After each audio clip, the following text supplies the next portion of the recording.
We'll guide you through how to change date into age group in Excel. If you find this helpful, don't forget to like and subscribe. People search for this tutorial because many datasets in Microsoft Excel store dates of birth instead of age categories. Users need automatic ways to convert dates into age groups for reporting, analysis, or segmentation.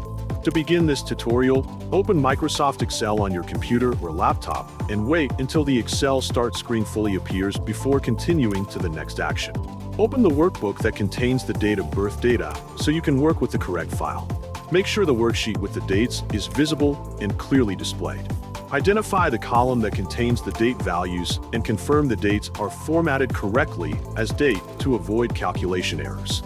Insert a new column next to the date column to prepare space for the age group results. Click the first empty cell in the new column and type a header name such as age group to label it properly. Click the cell below the new header to begin writing the formula. Type an equals sign to start a formula entry. Use the year function to calculate age by subtracting the birth year from the current year. Reference the date of birth cell in the formula so Excel knows which value to calculate. Use today to calculate the current age dynamically based on the present date. For the next formula step, you can look at the typing shown on the Excel screen as a guide to ensure accuracy. Close the formula bracket correctly to complete the calculation structure. Press Enter to display the calculated age result in the selected cell.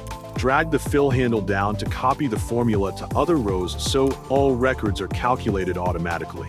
Confirm all ages are calculated properly and match expectations. Press Enter to apply the age group formula if you adjust or refine it. Review the results to confirm correct grouping based on your age criteria. Format the age group column for better readability by adjusting column width or alignment.